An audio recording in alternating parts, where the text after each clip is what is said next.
snap on. Okay, it's February 1st. I did wash the sweatshirt this morning, so it's not reeky. And we had a request for this installment. Something about me, my reminiscences about New Year's Eve in New York in Times Square.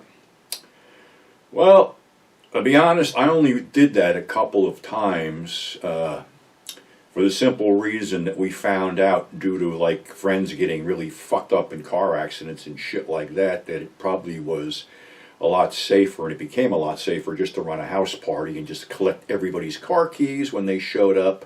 And if they wanted to leave, had, you know, one of us would be sober enough to decide who could fucking drive home. So usually they basically slept over. But okay, going back to whatever, had to be mid-70s, was before 76, before the bicentennial, I remember that.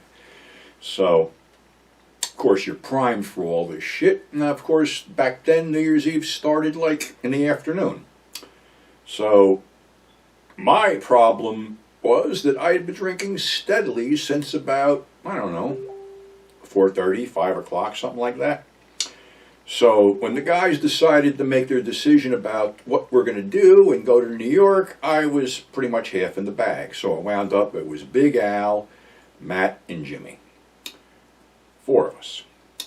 So we drive in with Al's, I think he had a fucking Ford LTD at this point, some beat the shit thing. We drove into Port Authority where it wasn't cost prohibitive to park. I think it was only like, I don't know, $2 an hour or something like that back then.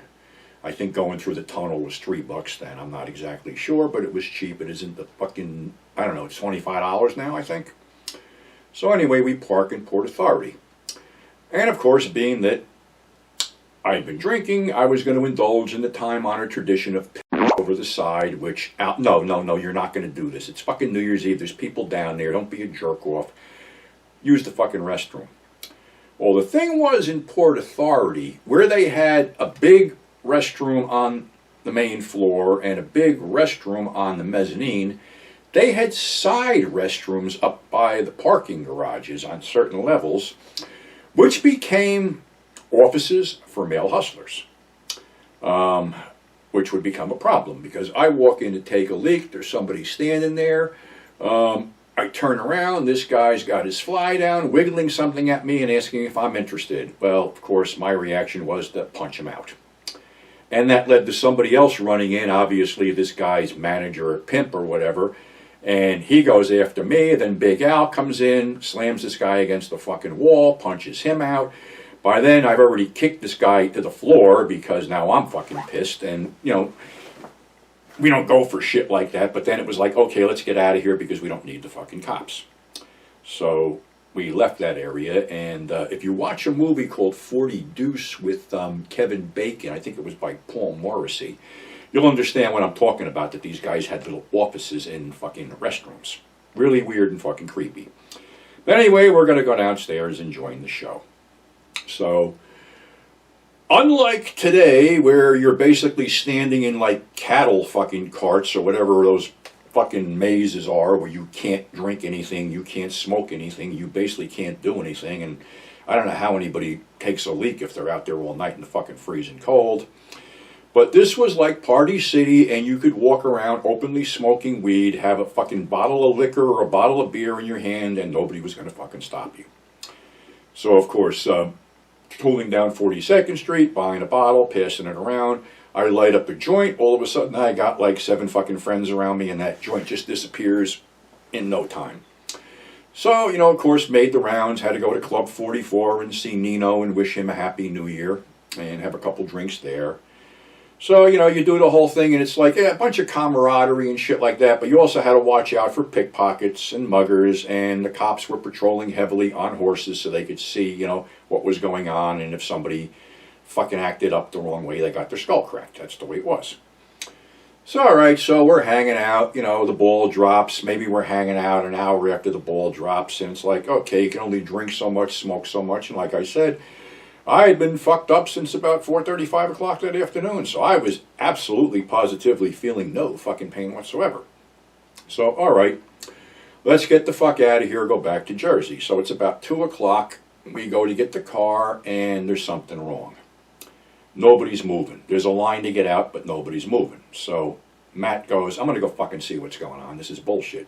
So he trots away. About 10 minutes later, he comes back and he goes, we ain't going nowhere. Park the car. I go, why? He goes, there's a fucking accident. They're waiting for a wrecker to clear it. Somebody hit the dividing wall and blocked the fucking thing. So that's what I mean about drinking on New Year's Eve and trying to drive around.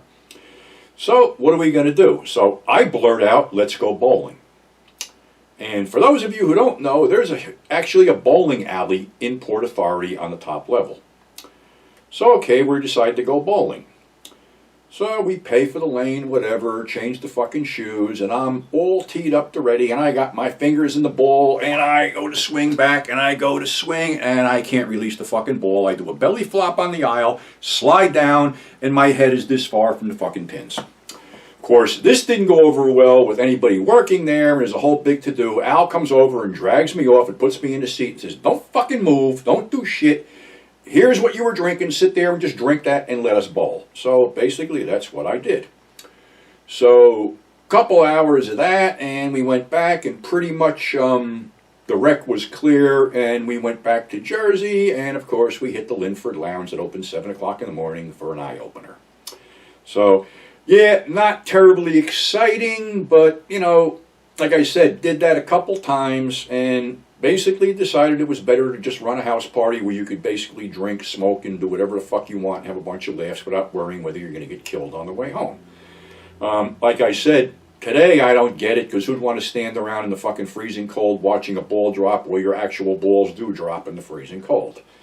I can't see the fun in it, but then again, what the fuck. But like back then, like I said, Wild West City, everybody was partying, everybody was drinking. I very rarely saw any problems except maybe when a pickpocket got dragged off or actually got caught by the guy whose pocket he was picking and proceeded to get the shit beat out of him.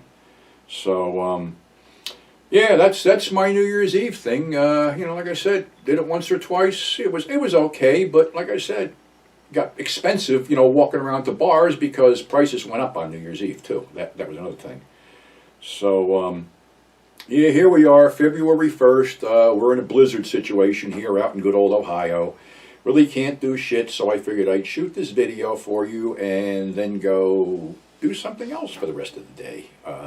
Maybe work on some Grindhouse Purgatory articles or something. Maybe feed the dogs. Maybe smoke another joint and not do a fucking thing. But, hey, that's what I got to do, so until next time, thank you for subscribing.